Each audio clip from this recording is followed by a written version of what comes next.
All right, everyone.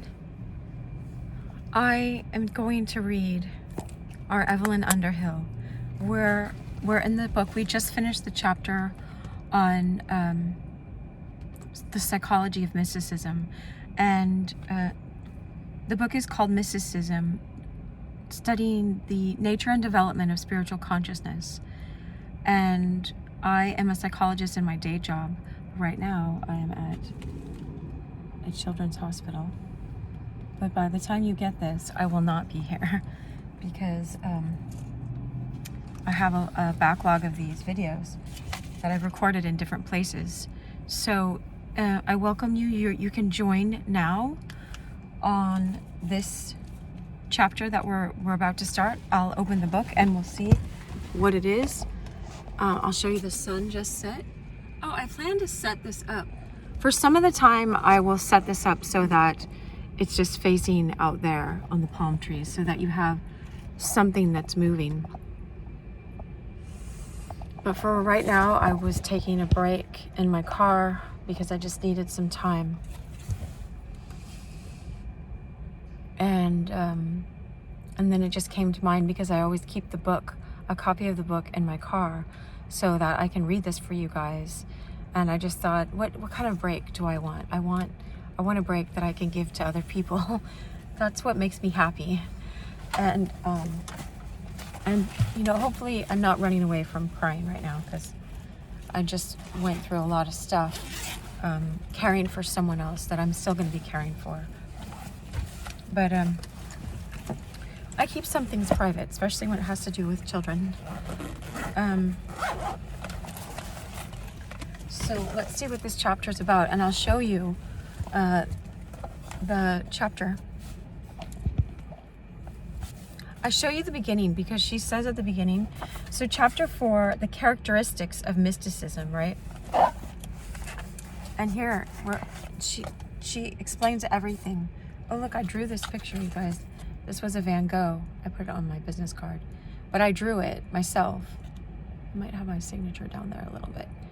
From my sketchbook, but anyway, maybe that'll. I think that came up in our last one, right? All right, there's what it's about. I'll read what that just said in case you wanted to take a screenshot of that. But I also put the PDF. Usually, when I'm posting this, I put the PDF, the link to the actual PDF now in the description. I added it to some of the old ones. So join the playlist, and I don't plan for this to be moving around a lot tonight. I'm just going to be here and being present. Let me turn this light on so that I get extra reading light. Okay, so mysticism and magic is first. Distinction between them, the way of love. Oh, distinction. Oh, yes, the distinction between. This is what I have wanted for so long. I knew I was going to be reading this book. I just wanted to read it for you guys so I'm not the only one enjoying it because I couldn't find it online. I like doing things when I'm like listening to books. Sometimes when I'm walking or I go on long drives, you know, to different places, visiting relatives and places. So I love listening, and I couldn't find this anywhere. So I'm like, I am reading it. It's from 1910. She inspired C.S. Lewis. She told him his idea of God was too tame, and he came up with Aslan 10 years after that, right? And so Charles Williams was an Inkling with Lewis and Tolkien, and Charles Williams just adored Evelyn Underhill. He wrote the preface to some of her books and all this stuff. He's amazing. But one of Charles Williams' books is on C.S. Lewis's top 10 books that influenced him, and Evelyn Underhill totally influenced Charles Williams. So it's just so amazing how it's all connected, right?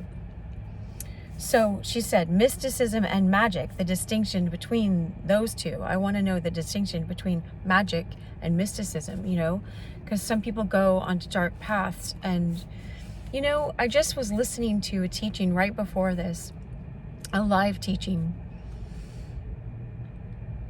That's why I didn't get the sunset, because I was at my live teaching, but the sun is still in the air. Look, I mean, it'd still be, the sunset is still there, the end of the sun setting. But anyway, in the live teaching, he was saying, you know, we can all have a tendency to go off to idols, to idolatry, to go worship something less than divine, than God, divine love. And I always welcome all people, but just to understand. And he's just like, and if you notice that you are, God can always restore you. God says, come back to me and I will restore you. And the idols of our addictions, of running after money and thinking money is going to bring us security, or even health. You know, I'm at the hospital and I feel like, you know, they just read the, what's it called? The creed, where it's like, we believe in God, the Father Almighty, and Jesus Christ, you know, who rose from the dead, who descended into hell, you know, and then rose from the dead. He was, you know, crucified by Pontius Pilate, descended into hell, rose from the grave, blah, blah, blah. And all, like, that was highlighted to me. And I was, you know, in a little bit like of a calm place that I am now, you know, because I just have had a few minutes to just sit here and decompress. But I was like, well, that's the part that's being highlighted. He descended into hell. So if Christ can descend into hell and get out of it, you know, then all of us can. And so whatever hell we might be experiencing in our lives,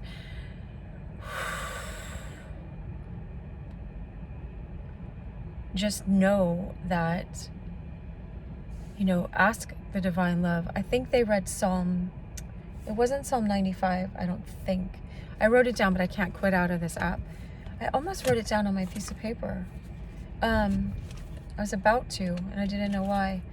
That's why, to tell you the psalm they read, because it was so beautiful. It's like, blessed are those, blessed, in a blessed state are those who trust in God, you know. It's a state of being. You're in a blessed state of being when you know how to trust in God, because it says, because he will answer you, he will come for you. Something like that.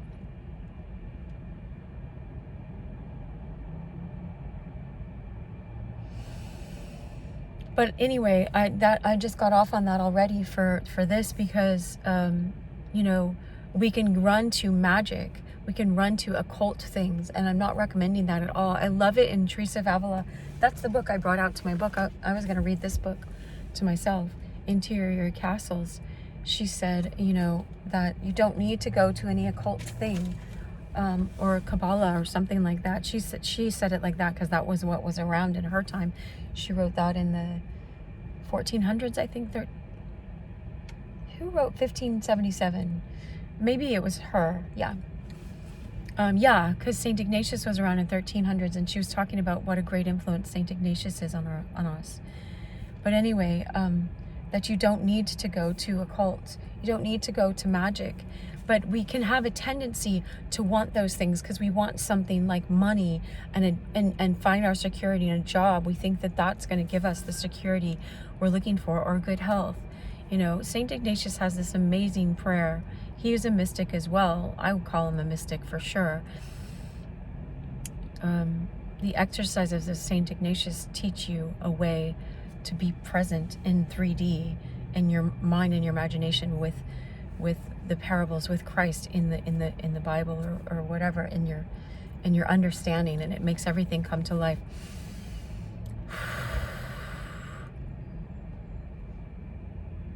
But he said something, you know, that I was taught to memorize when I was going through the exercises of St. Ignatius myself. St. Ignatius of Loyola, so all the Jesuits have mostly, I think they've all gone through the exercises, anyway, of St. Ignatius. But he says, you know, ask God to help you stay balanced. I'm summarizing it because I don't remember it exactly before, but it's like in good health, in bad health, in long life or short life, in lots of money or not very much money. They call it poverty, but it's not. God will always take care of you, always. If you trust in God, he will take care of you. Like he's taking care of you now by bringing you this video. Like I can guarantee you that. I can say that for sure. I know that because this video, whether you get it or not, is for your soul's health.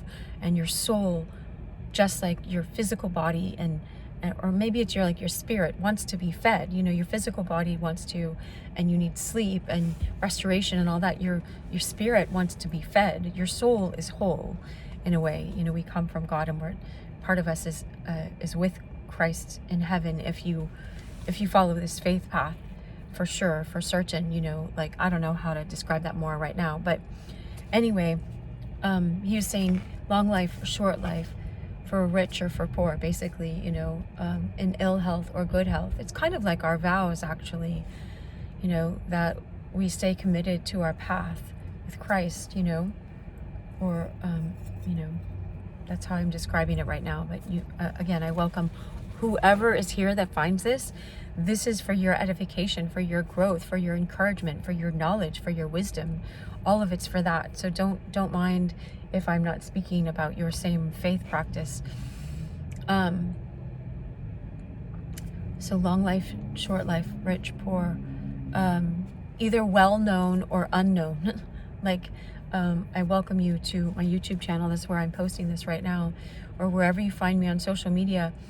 But I'm not that well known, you know, per se. There can be people that have been on TV shows and they're still not well known around the world, you know, or they're very popular in their little genre.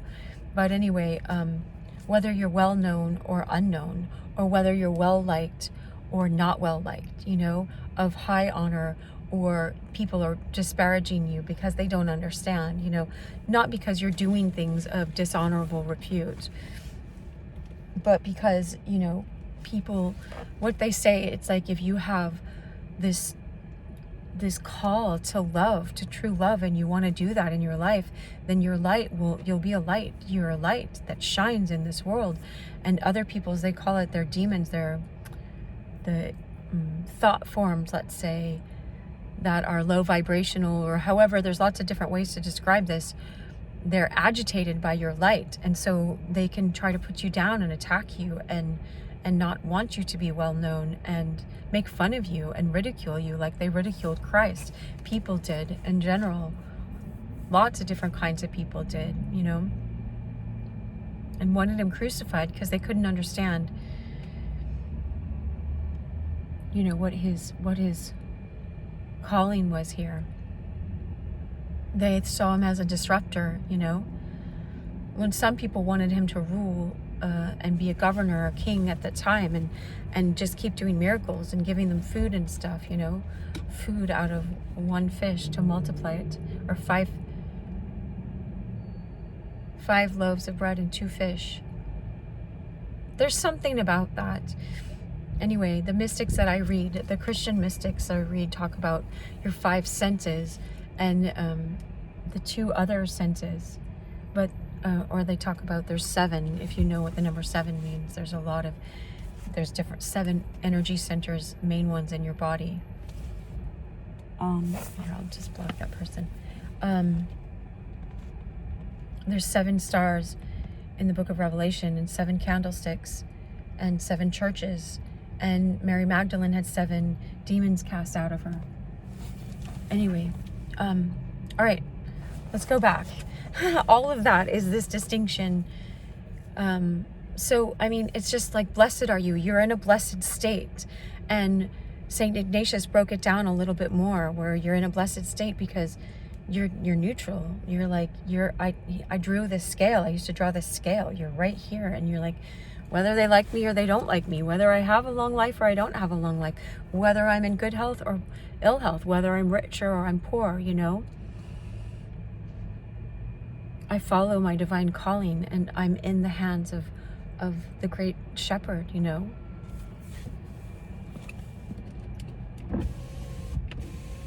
This is the best. Aww, no way.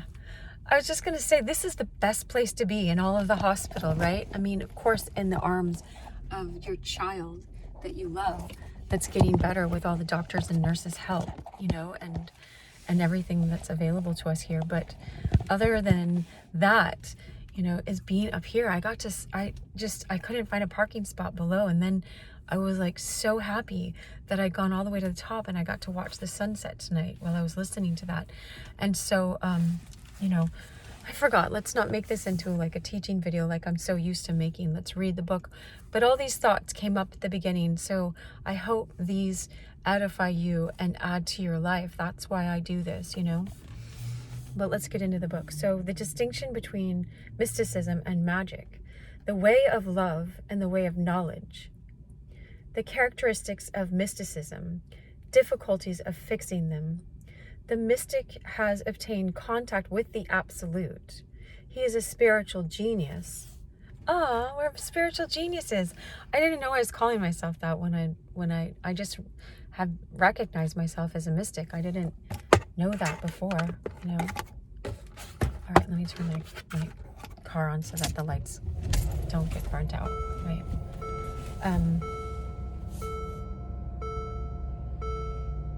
He or she, right, I just add the she because she wrote this in 1910, is a spiritual genius. All men have latent mystical feeling. Such feeling is the source of the arts. Of all the arts. I've said that, and I quote Pavel Florensky for saying that. I have this beautiful quote by him talking about how all artists go into the mystical realm. Eckhart Tolle says this now in the book The Power of Now.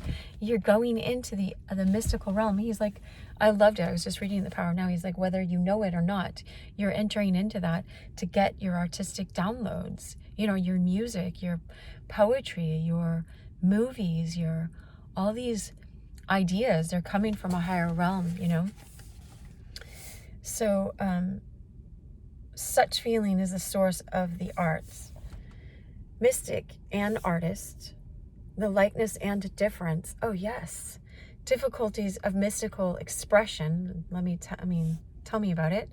Mysticism and mysticism. I don't know what she means by that. One has a capital M and the other has a little one. A method of communication.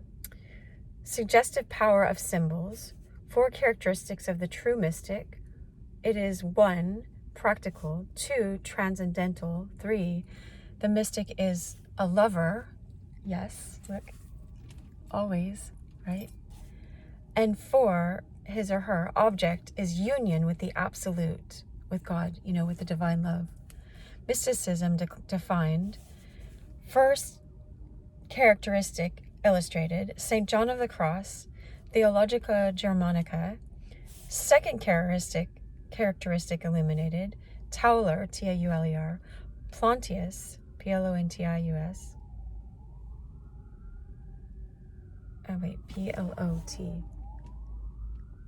Plotinus, Plotinus. Maybe that's something different. Yeah, Plotinus. Third characteristic illustrated, mystic here, role, mystic love, Rolle. A. Kempis, he's great. Thomas A. Kempis. Anyway, Gertrude, Moore. Fourth characteristic, illustrated, Mathilde de Magdeburg. I read her whole book, that Evelyn Underhill either translated or I know she's in the foreword of it. The mystic way, unity of the mystical experience. A fifth characteristic, disenchantedness, self-surrender, pure love, and summary. Wow. Wait. No. Not disenchantedness. Always be enchanted. That's so good. I need to turn the light on more. Like it's getting all dim in here for my eyes. I don't know why, because I'm forever young. Okay. A fifth characteristic is disinterestedness, which is awesome because that's what we were just talking about. But I don't think we'll get to that part today because these chapters are usually long. I'll see. I always read for an hour, so we know to set aside an hour. And you can always 2 times my video on YouTube, and so you listen to this whole thing in half an hour. Disinterestedness, self-surrender, pure love, and summary. Oh, I'm so looking forward to this. I've got my food right here. One of my favorite places is this place, Zonku. They have falafel, they have Middle Eastern food, but I was just like, I'm not going to eat the food right now because I wanted it to still be light. I want us to to get into this book. And so I don't know if it's better for you to be facing me when I'm just looking down at the book, but I make it so that we have, like, the palm trees are going. So as long as it's light, I'm going to turn this around and read more in this chapter. I hope you're interested in this chapter. It's thrilling to me. It's like all the questions I always have and always want answers to, and I'm looking for those. And so it's like, what? I didn't read ahead, right? Here, I'm going to put my mic in. All right. Now I'm going to turn this around and see what your view is. I just don't know. There's my garage opener.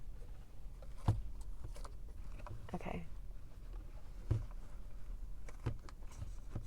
I said I wouldn't be doing this a lot. I don't want to be doing this a lot. So I can't, unless I get a mirror, which I could do that. I have one in my, I think I'll do that. I'll see what your view is. Now it's of me, but I don't want it just of the sky, that's all. Hopefully you're getting palm trees. All right, if it's not a good view, then just listen, that's okay.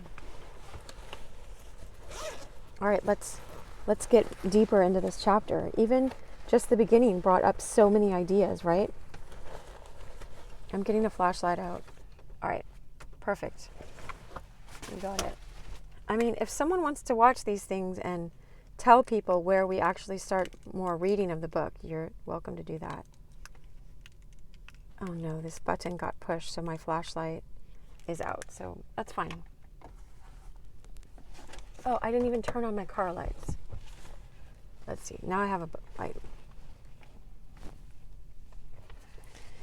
Ever since the world began, man has had two distinct and fundamental attitudes towards the unseen, and through them has developed two methods of getting in touch with it. For the purpose of our present inquiry, I propose to call these methods the, quote, way of magic, yes, and, quote, the way of mysticism.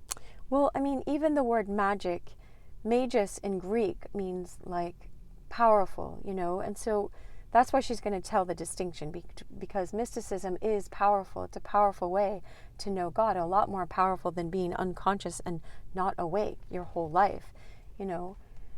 Jesus said, let the dead bury the dead, you come and follow me. So there's people walking around dead to their world, the real world as a soul, And so anyway, we're meant to wake up, everybody. But okay, so I propose to call these methods the way of magic and the way of mysticism.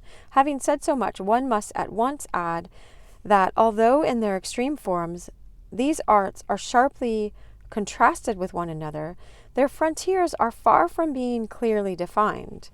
That starting from the same point, they often confuse the inquirer by using the same language, instruments, and methods. And that's one other thing real quick is what I was saying earlier is when you start going into methods where you're trying to control it and you're trying to hold it in your hand, you're like, my security comes from my job or whatever, then start recognizing you're moving into idolatry. You're not putting the divine love, the absolute, and union with God first. Being one with love and walking in love. You're not putting that first. You're putting acquiring something, and you're going into like spiritual egotism. Oh, what was that word? It just came to my mind. The Orthodox call it prelest. Prelest. You could do a whole study on that. They have it written down to a science, so you can understand if you're entering into that. Because you're trying to solve your problems in like a spiritual looking way, but just because you're in the spiritual realm does not mean you're always, not idolizing those spirits. They turned anyway, and whenever you idolize, it turns into an addiction where it starts owning you, and you give up your true soul's birthright to become one with God. You give that up. You're not in the promised land. You're in slavery again. And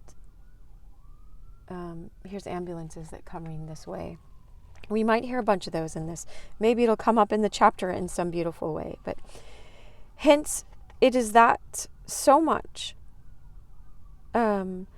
which is really magic, is loosely and popularly, hence it is, that so much which is really magic is loosely and popularly described as mysticism. They represent, as a matter of fact, the opposite poles of the same thing, the transcendental consciousness of humanity. Between them lie the great religions, which might be described under this metaphor as representing the ordinary habitable regions of that consciousness. Hence, at one end of the scale, pure mysticism shades off into religion. From some points of view, now I have this better in the light.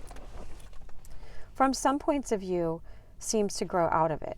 Okay, so let me see what she was saying here. Hence, at one end of the scale, pure mysticism shades off into religion. She quoted shades off. From some points of view, it seems to grow out of it. No deeply religious man is without a touch of mysticism, and no mystic can be other than religious, in the psychological, if not in the theological sense of the word. At the other end of the scale, as we shall see later on, religion no less surely shades off into magic. The fundamental difference between the two is this. Magic wants to get, this is what I was just saying. Magic wants to get, mysticism wants to give. Immortal and antagonistic attitudes, which turn up under one disguise or another in every age of thought. Okay, so she was saying, the fundamental difference between the two is this. Magic wants to get, mysticism wants to give. Immortal and antagonistic attitudes which turn up under one disguise or another in every age of thought.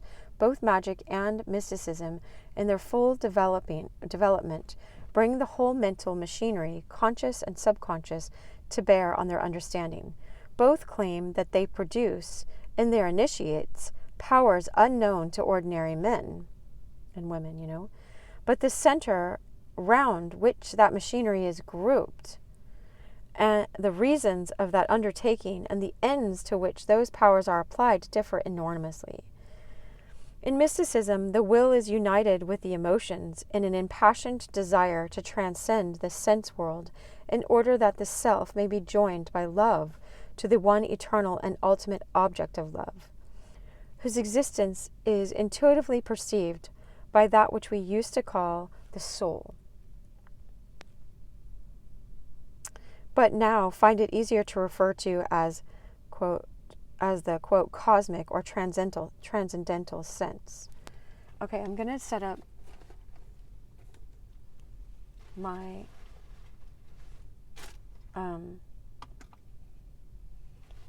mirror, I think, because I can't, if someone calls me, I guess I'll notice if someone calls me, but if my phone knocks me off,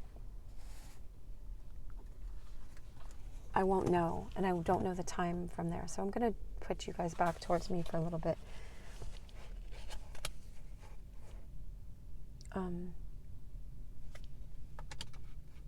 Maybe you can study this drawing if you want something to look at. Because definitely Van Gogh, I drew this off of a Van Gogh sketch that I was looking at. But he's definitely transcendental, so there's definitely symbolism in that. I mean, he went and, he was amazing. Okay, so in mysticism, I'm going to read that sentence again. In mysticism, the will is united with the emotions in an impassioned desire to transcend the sense world in order that the self may be joined by love to the one eternal and ultimate object of love, whose existence is intuitively perceived by that which we used to call the soul. So the existence of the absolute infinite beingness, divine love, God, is perceived by your intuition, which we used to call the soul. I still call it the soul, but now find it easier to refer to as the cosmic or the transcendental sense.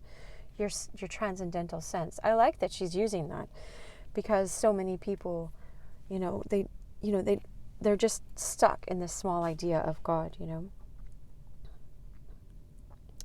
In magic, the will unites with the intellect. Oh, wait, sorry. This is the poetic, so back to the word sense, the transcendental sense. This is the poetic and religious temperament acting upon the plane of reality. In magic, the will unites with the intellect in an impassioned desire for supersensible knowledge.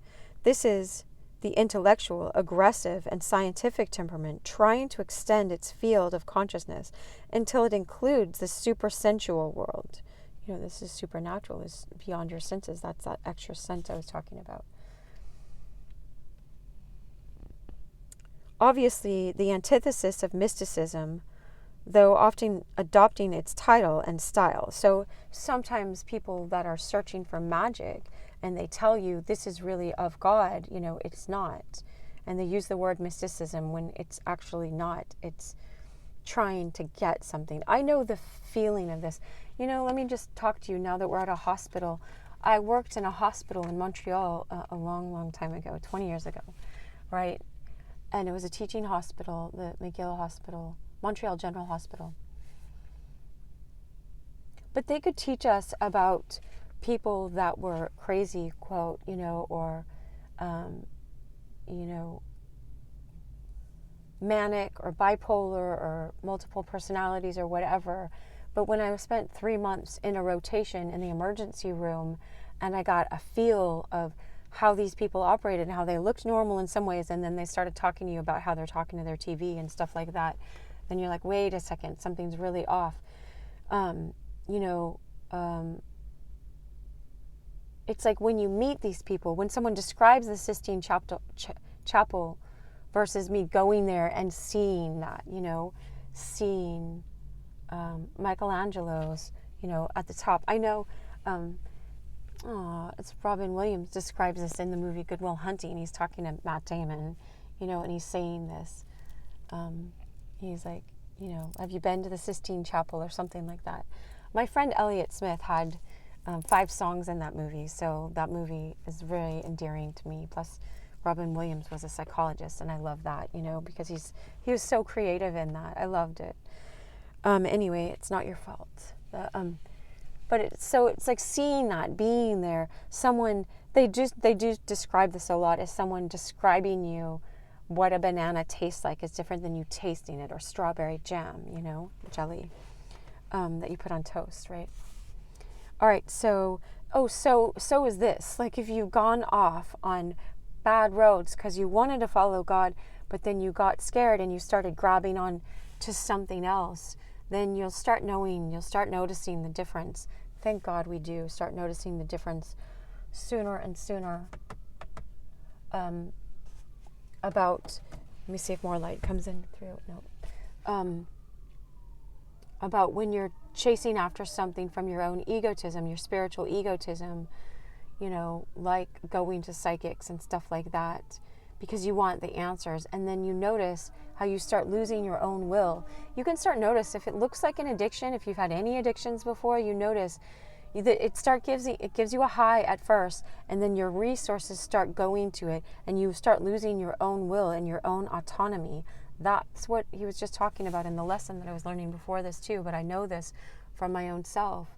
When you turn something into an idol, even a relationship can be turned into an idol, if you're not seeing it as a symbol for your union with divine. You start using each other. And there's a lot in chapter 8 of The Power of Now called Enlightened Relationships. Eckhart Tolle describes this whole thing, but anyway.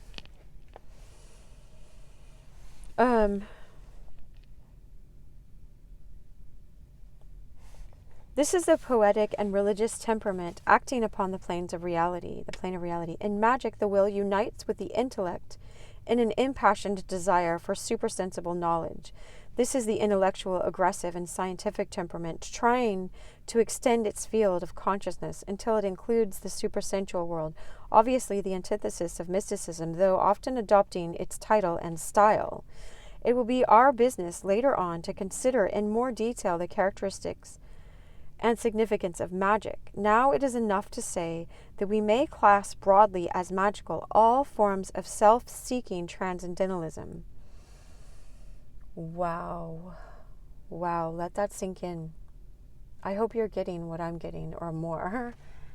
Like, I've seen this so often. Often, even people will go to psychology and self-help movements to this, just trying to self-help themselves higher and higher. And you keep running after consolations, you know.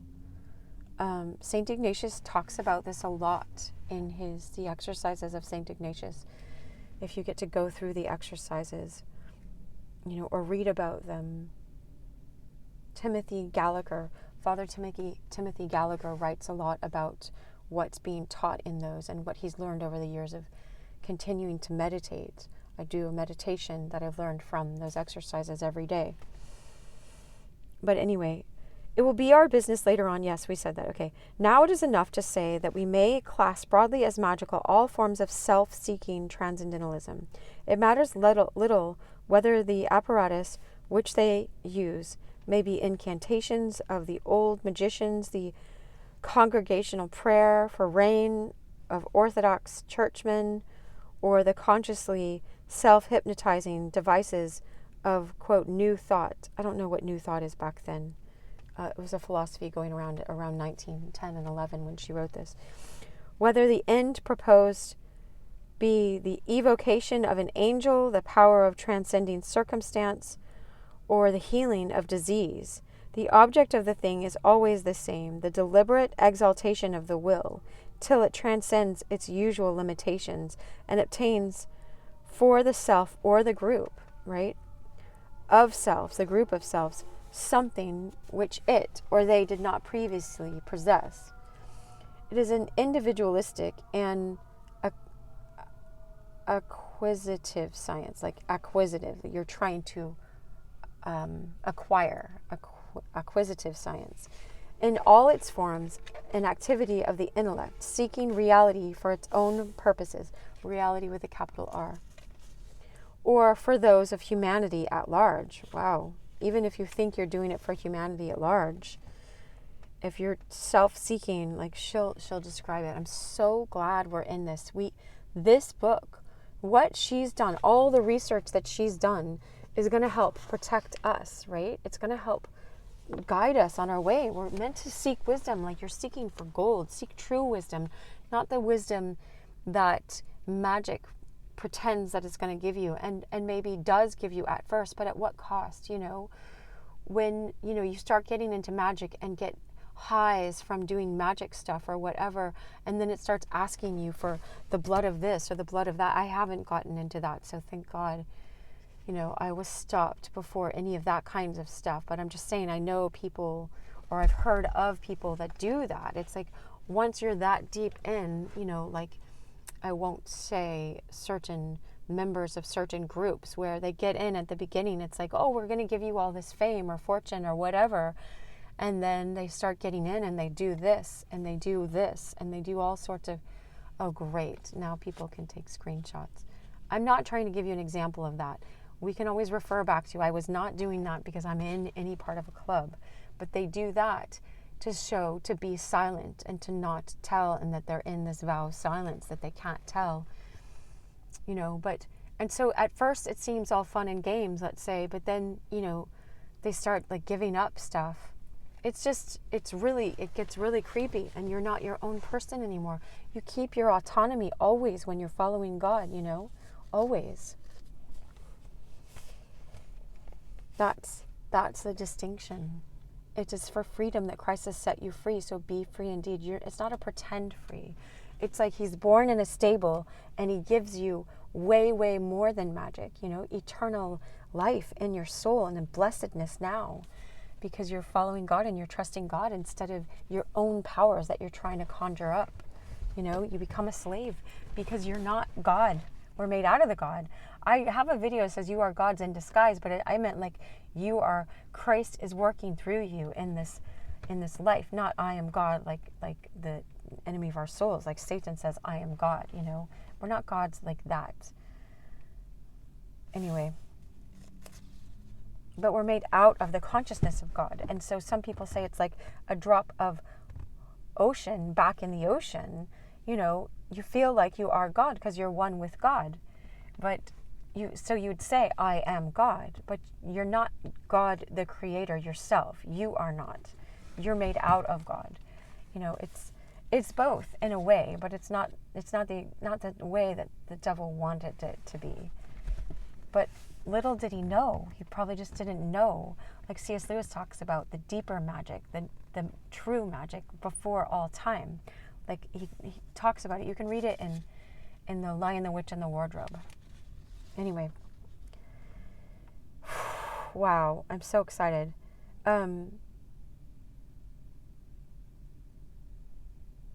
Okay, so it's an acquisitive science in all its forms and an activity of the intellect seeking reality, quote, R, capital R, reality, for its own purpose or for those of humanity at large. Mysticism, whose great name is too often given to these supersensual activities, is utterly different from this. It is non-individualistic. It implies, indeed, the abolition of individuality, the dying to yourself, which I said in my last video, right? This is why Jesus says, take up your cross daily and follow me. Join on this path. Jesus always teaches, the real Jesus taught the path of true mysticism, which he's walking on water. That looks like magic, right? He's turning water into wine. That looks like magic. And it looks like, you know, but the devil tempted him to throw himself off a building so other people could see what a great, or make him famous and be ruler of all these worlds, but, you know, all this world, you know, but he wouldn't do things to show off. He just did it because they were already out on going to the other side of the sea, and he needed time alone with his Father, with God, with Mother, Father, the divine love. It's beyond Mother and Father. God is both to us, but, you know, and so he's walking on the water to get to the boat, right? Not to show off. He wasn't showing off. He said, these people are hungry. They came out to see me in the wilderness. How are we going to get food for them? And he said this to test the disciples, and he says, you give them food, you know, and then he got the food from the bread and the fish that were there and multiplied it, right? Okay, so mysticism, whose great name is too often given to these supersensual activities, is utterly different from this. It is non-individualistic. It implies, indeed, the abolition of individuality, of that hard separateness, that I, me, mine, which makes of men a finite, isolated thing. It is essentially a movement of the heart, seeking to transcend the limitations of the individual standpoint and to surrender itself to ultimate reality, with a capital R again, for no personal gain, to satisfy no transcendental curiosity, to obtain no otherworldly joys, but purely from an instinct of love. That's so funny. I mean, I know these people, these kids that were talking to me, I won't say whose kids they were, but they were saying, like, well, yeah, this is why people are Christians, right? This is why they go to church, so that they can have eternal life. And I'm like, what? So they can go to heaven. They didn't say eternal life. So you can go to heaven. I'm like, what? Oh, this is called At Eternity's Gate, right? This picture of Van Gogh's. It's so beautiful what he said about this. But I was like, what are you talking about? I forgot that we get to go to heaven, you know, because I pray thy will be done on earth as it is in heaven. Like, bring heaven into us. Let us give love. Heaven, love is heaven. God is love. And when you're one with love, you're in heaven. It's heaven all the time, everywhere you are. Whether, you know, I'm crying at the children's hospital in my car because I'm sad and I don't know what's going to happen next, or whether, you know, I'm roller skating at sunset, enjoying everything in life, you know? Anyway. Yeah, you get that, but you're not doing it for that. You're doing it because we came out of God, and you recognize this longing that you have to be one with God, you know? It's essentially a movement of the hearts, right? Back to this, I have those two necklaces on, and one other one that's my secret necklace, but it's not secret like a secret. I just have things that are dear to me, like I won't say right now. a movement of the heart seeking to transcend the limitations of the individual standpoint and to surrender itself to ultimate reality for no personal gain, to satisfy no transcendental curiosity, to obtain no otherworldly joys, but purely from an instinct of love.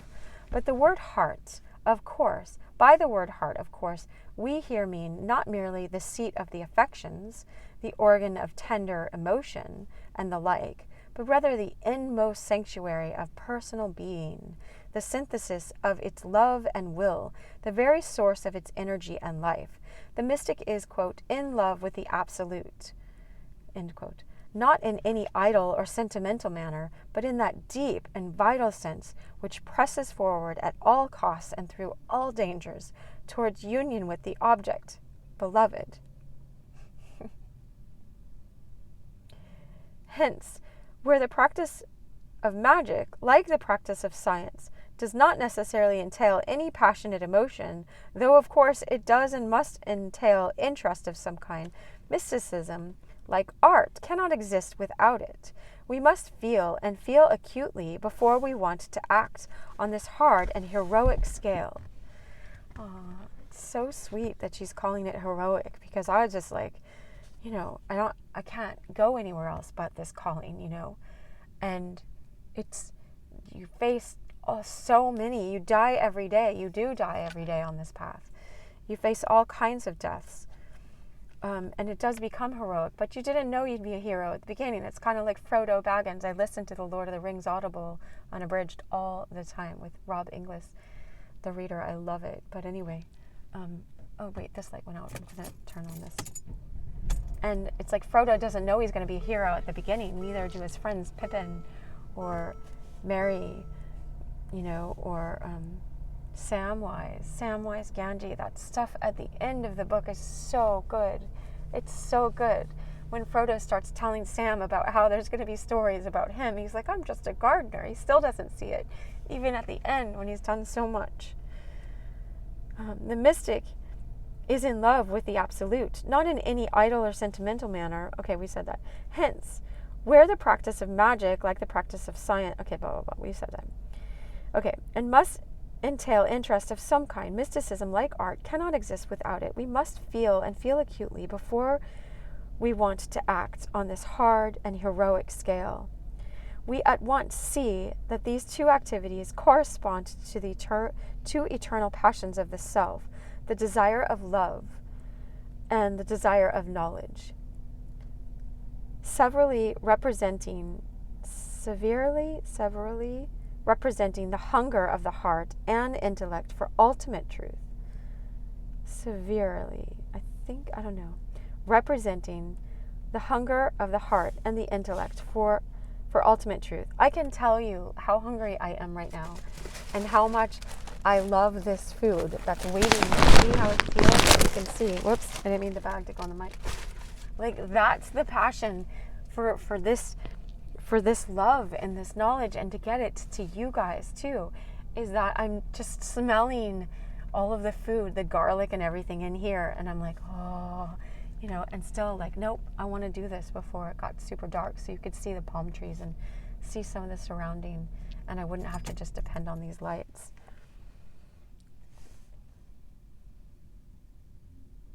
I'm not trying at all to brag about myself. I don't care about bragging about myself. I'm just saying you can recognize the mysticism in yourself, that you have this deep love, for this hunger of the heart and the intellect for ultimate truth.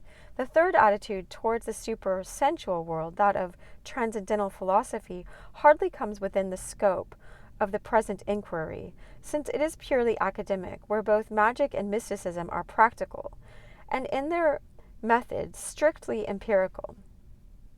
Such philosophy is often wrongly called mysticism because it tries to make maps of the countries which the mystic explores. Its performances are useful as diagrams are useful, so long as they do not ape finality, remembering that the only final thing is personal experience, the personal exploration of the exalted and truth-loving soul. The personal exploration of the exalted and truth-loving soul, just talking about this expansive state that you get in. What then do we really mean by mysticism? a word which is impartially applied to the performances of mediums and the ecstasies of the saints, to mentaculture and sorcery, dreamy poetry and medieval art, to prayer and palmistry, reading people's poems. The doctrinal excesses of Gnosticism and the tepid speculations of the Cambridge Platonists, like the Platonist people, even according to William James, to the higher branches of intoxication soon, I don't know what he's talking about. See, varieties of religious experience. Quote from page 387 of William James. It says, "The drunken consciousness is a bit of the mystic consciousness." She's quoting him. To the higher branches of intoxication soon ceases to have any useful meaning. Its employment merely confuses the inexperienced student, who usually emerges from his struggles with the ever-increasing mass of theosophical and psychical literature possessed by a vague idea that every kind of supersensual theory and practice is somehow, quote, mystical. Hence, it is necessary, if possible, to fix its true characteristics, to restate the fact that mysticism in its pure form is the science of ultimates, the science of union with the absolute, and nothing else, and that the mystic is the person who attains to this union, not the person who talks about it, not to know about, but to be, in the mark of the real practitioner, is the mark of the real practitioner. Just like I was saying about being at the Sistine Chapel or being at the emergency room in the hospital, I got to experience and feel what these different diseases were that we were taught to diagnose. You can read about it in a book and you can get it in a sense, and it's way different to experience it. But nevertheless, the stuff that people are describing in the diagnostic manual, DSM, is accurate. But you know it differently when I've had experiences with clients, let's say over the years too, that have gone into manic states or come in that state or called me in that state or are anorexic or have different eating disorders or different, whatever's going on with them, And that's, I appreciate what they've taught me and what they've taught all of us. But to go and have a mystic experience, like I was in a sweat lodge, and the sweat lodge was a beautiful symbol and an experience in itself of what ego death is, over and over again, dying to yourself every day. To go, and I'm not recommending a sweat lodge. I'm not saying I recommend that for anybody.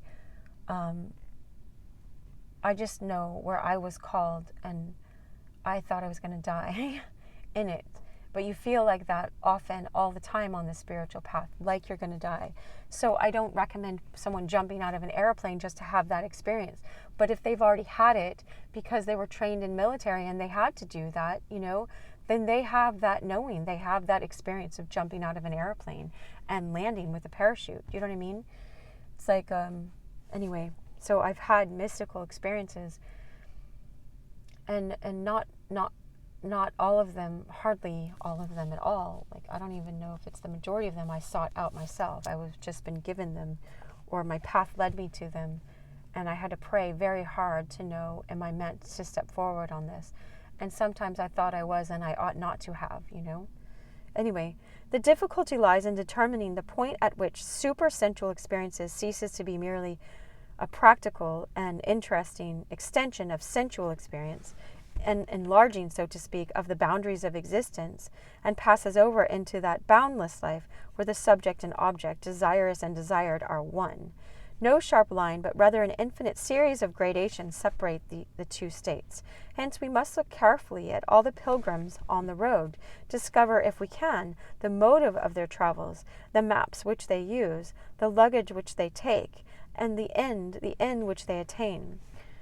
Now, we have said that the end which the mystic sets before him or her, on his or her pilgrimage, is conscious union with a living absolute, with God, with a capital A, absolute, with divine love.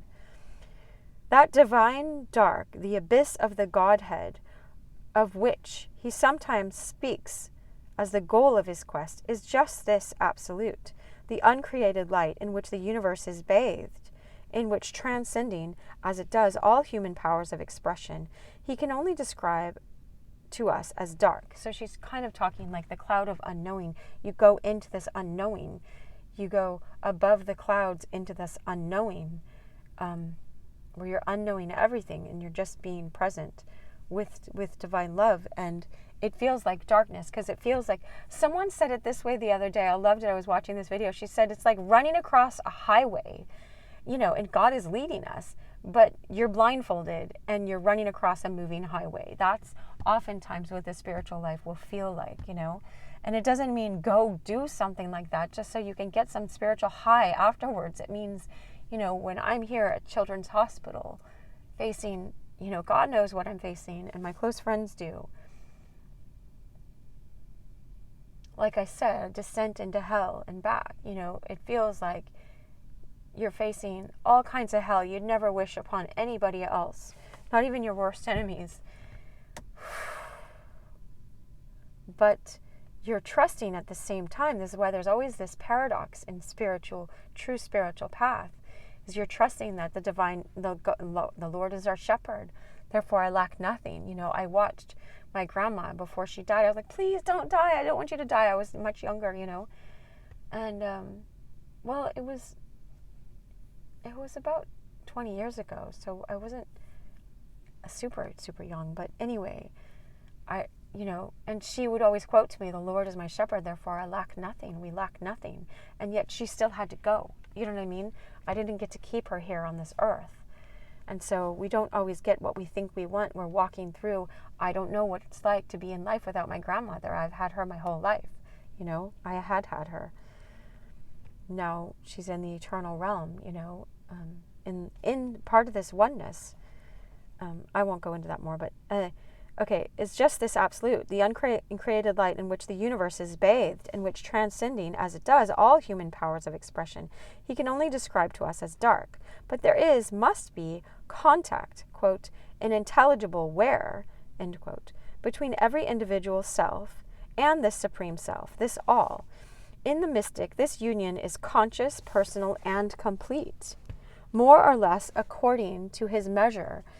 He has his or her. She just uses he as we're all humankind, mankind, and there's the woman, the female model, and the male model of humankind. So man, she's talking about he. She's including he and she in that, and so I love that. I wish I could just say that at the beginning of every video, but it would just be too cumbersome. His measure, he has touched the substantial being, capital B, of deity, not merely its manifestation in life. That is which distinguishes him from the best and the most brilliant of other men, and makes his science, in Patmore's words, quote, the science of self-evident reality, end quote. Gazing with him into the ultimate abyss, that unsearchable ground whence the world of becoming comes forth, quote, eternally generated in an eternal now, we may see only the icy darkness of perpetual negations, but he looks upon the face of perfect love.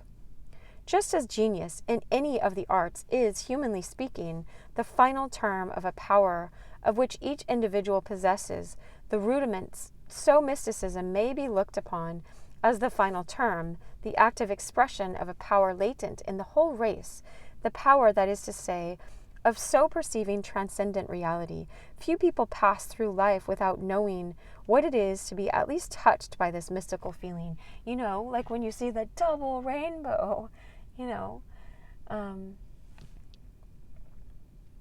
or just a rainbow or a waterfall, or we were in Yosemite and there was a rainbow in the waterfall after a long hike, He who falls in love with a woman and perceives, as the lover really does perceive, that the categorical term, quote, girl, veils a wondrous and unspeakable reality.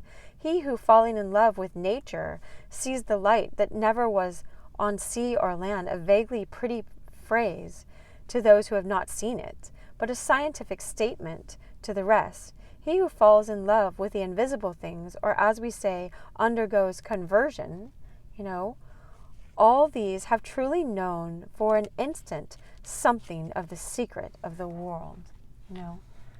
My kids, ask me, how do you know that? I know it because I've experienced it, you know. Even and anon, here's a quote. Even and anon a trumpet sounds from the hid battlement of eternity. Those shaken mists a space unsettle. Then, round the half-glimpsed turrets slowly wash again. That is a quote. At such moments, transcendental feeling welling up from another part of the soul whispers to the understanding and sense that they are leaving out something. What? Nothing less than the secret plan of the universe. And what is that secret plan? The other, quote, part of the soul indeed comprehends it in silence as it is, but can explain it to the understanding only in that symbolic language of the interpreter, imagination, and vision. That's from J.A. Stewart, The Myths of Plato. Here, in this spark, or, quote, part of the soul, end quote, is the fountain alike of the creative imagination and the mystic life. I'm wrapping this up. Now and again, something stings it into consciousness, and man is caught up to the spiritual level, catches a glimpse of the, quote, secret plan, then hence of a marvelous truth, a unity whose note is ineffable peace, shine in created things, awakening in the self a sentiment of love, adoration, and awe. Its life is enhanced. The barrier of personality is broken. Man escapes the sense world, ascends to the apex of his spirit, and enters for a brief period into the more extended life of the all. Oh, that's a perfect place to end. We're on page 88. Oh, wow. 8 is like infinity. Like I have this. See, this is like 8. But it's like a union with God. That's always what I'm doing. And Jesus said, when you pray, go into your the innermost closet and shut the door. Shut the door to your outer senses. Go to this inner place. This is all I'm talking about. Always love. Like, why do I have these? This ring says love on it. Why do I have all that I do? I didn't plan for it to have this book. I live this because I love it. And here's my rose bookmark. Rose is very symbolic, but other people take the rose. But and this is at eternity's gate. Like, who knew, you know? Anyway, I wish you so much love. Thank you for being here. Oh, I can't wait for the next part, but I'll save it for us, right? I wish you so much love. Peace and love.